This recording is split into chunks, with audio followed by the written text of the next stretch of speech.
big paycheck, big spenders. Nowhere is it more pronounced than at the NFL, where 78% of retired players spend too much and don't save enough and then go bankrupt. Well, last night in Manhattan, New York Giants gathered as star running back Rashad Jennings launched the Locker Room Project to help prepare young athletes for life both on and off the field. Players there told Fox Business their particular financial rules.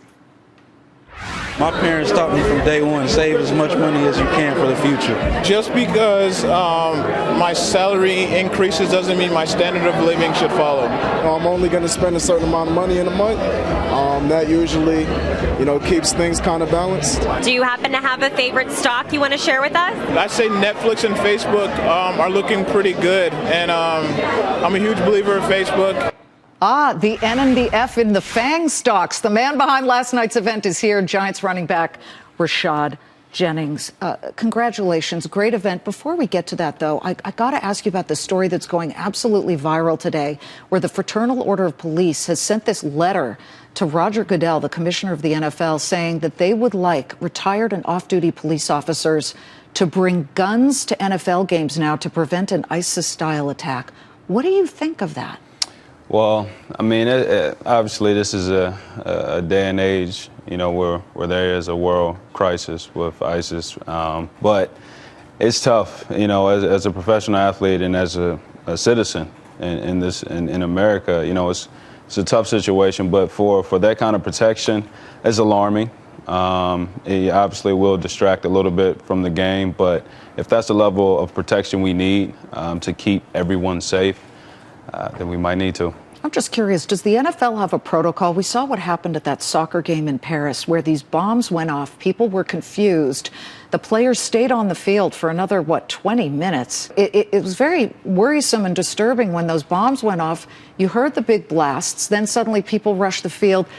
Is there a protocol of something like that were to happen, what the players are supposed to do? No, that's not really a situation you plan or anticipate at all. So no one's ever discussed that with you? No, we've never had a discussion in a locker room. We never had a discussion as a team, organization, as a player rep. Do you think you should? The NFLPA, we don't cover this type of... Don't you think that there should be some plan? As of moving forward, I'm pretty sure we're going to have one. Well, I certainly hope so. Well, let's get to your project, the Locker Room Project, because it's a stunning stat to see that more than 75% of NFL players, once they retire, they go bankrupt. They're buying the Lamborghinis. They don't save. What are you trying to teach in the Locker Room Project?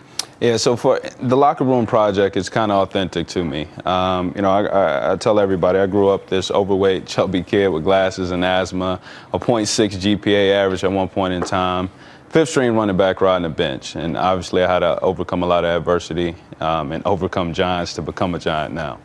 And the things that I had to battle with was understanding that education is important, understanding how to take care of my body physically, and also one of the biggest things is mentorship.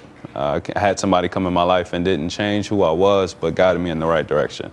And because of that, the Locker Room Project and being an athlete, we want to mentor as many children as we possibly can. You a big spender? I mean, we've heard stories of many NFL guys who bought too many mansions and bought too many cars, and then when the music stopped for them, they had nothing left. Yeah, I would say some of the statistics are skewed a little bit because of how they average the guys that's in the NFL versus, you got guys come in 1 year, 2 year and done. And then you got guys that's playing 10 years. But either way, the number is alarming enough to address.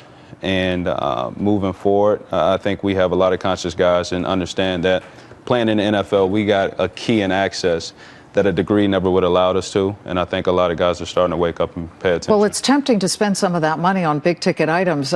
We heard you spent 18 grand on an oxygen chamber? Yes, and that you're in it almost every day? Hyperbaric oxygen chamber. That was the first investment I ever made. I didn't understand the stock market, and I wanted to invest in something that I could control, the outcome.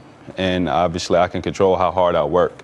And what the hyperbaric does is it puts me under sea level 15 feet below, pumps in the oxygen and heals me. You look comfortable in there. I'm cozy. You can't tell me nothing. But it definitely has prolonged my career, which is the best investment I've made.